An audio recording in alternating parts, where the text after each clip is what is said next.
Based on everything we've been talking about around adaptation, I'd like to present to you briefly a couple of top 10 lists that have been developed mostly by parents of children with disabilities in different discussion groups that we've been in together.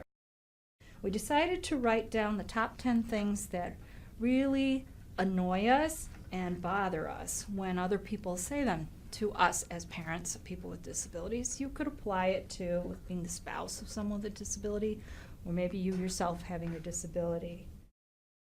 The first one that we hear a lot is, don't worry, everything will be fine.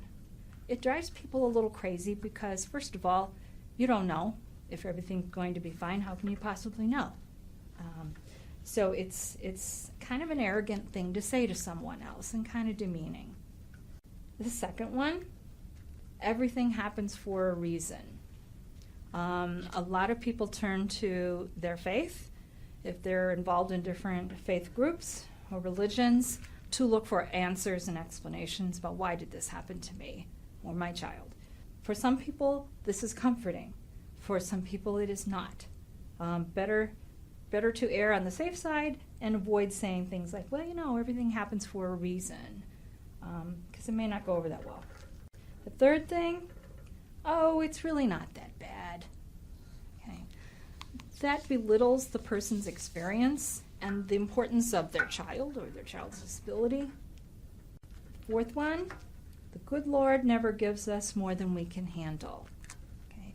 You may believe that, but in that moment it may be hard for that individual to take that in or really believe it. And they may be angry and say, I don't want to handle it. The next one, a few years from now, you'll look back and wonder how you ever thought this was so awful.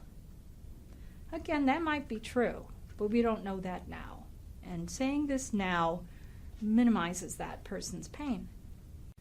The next one, oh, it could be much worse. I know these other parents who, and a lot of people compare, and that's pretty typical. Sometimes parents themselves will do that. Say, well, at least my child has this. At least my child's only autistic. He's not blind and autistic. Could be worse. But it's one of those situations where the parent may say that, but for others to say it to them, not acceptable. We have a lot of concepts like time will heal this, time heals all wounds. Again, we're trying to dissuade this person from feeling bad in this moment. It's a futile attempt, first of all, and again, minimizes their feelings when they really want to share their feelings. You'll figure this out and be back to normal in no time. This person will get to a new kind of normal, hopefully, but it will not be the old normal, and it's not a realistic expectation. One of the worst things that anybody can say in these kind of situations is, I know just how you feel. It's a very common expression, which is part of the problem. It becomes meaningless. Also, you don't know how someone else feels. There's no way you could. You have different experience, different life. So if those are things you probably should not say or might be better if you didn't say, what might you say? What would parents or individuals dealing with this struggle find helpful? The first thing that I would say is that people find your silence to be helpful. Just sitting with someone, being silently present, is a huge support. You might say, what would you like to talk about with me? Rather than all the professionals who are constantly telling these individuals what they should be doing for their child or their spouse or whatever. You might say, I can see that this is very painful, or I can see that this is upsetting, or it's worrisome. Okay? So name it. Name what you see. Let these people know you see them. That's important. Again, around the information, which is something that a lot of professionals like to do, is give a lot of information, and that avoids talking about feelings. So things like, I have a lot of information for you here, but right now I want you to know that I will help in any way I can. Or, here is a whole stack of information. I want you to take it home and look at it when you feel like it. I'm just going to put it in an envelope now. And when you feel like discussing it, you let me know. That's helpful. Let the people know that you see that they are overwhelmed, that they're frightened, that they're tired, that they're sad, that they're hopeless. By naming the names of these feelings, that doesn't mean that you're causing those feelings. By identifying those feelings, it allows people to feel some relief that other people see this, and it's not just them.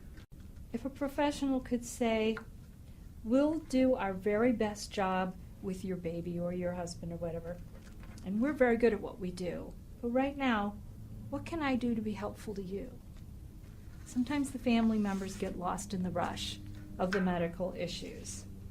Things like, clearly this is a very frightening discovery, or we can stay and talk about whatever might be helpful to you, but if you just want to take some time for yourself, I will understand if you want to go home now. Many people who have a 50-minute appointment feel embarrassed and feel they should not ask to leave if after 5 minutes they're overwhelmed. Give them that gift of allowing them to do what they need to do for themselves. And finally, rather than saying, I know just how you feel, what I think you probably mean to say is, I can only imagine how difficult this is for you. Or, I can't even imagine how difficult this is. This is even scary for me. Okay?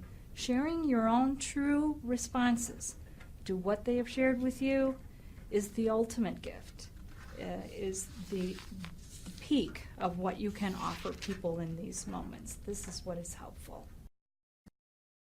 So in summary, many of us put on ourselves the burden of trying to help other people feel better when they are in the midst of this process of loss and adaptation around disability.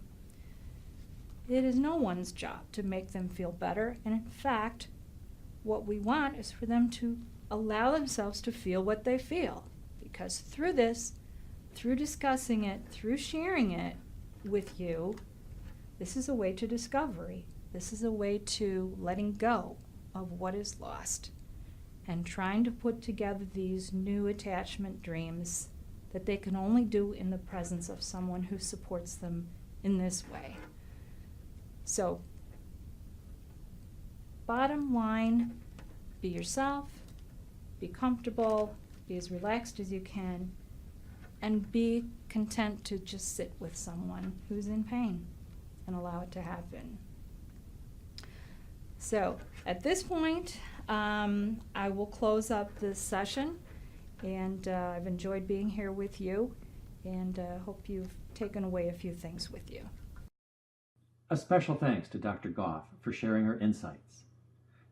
Next week, our lesson will focus on public education, especially early intervention through high school.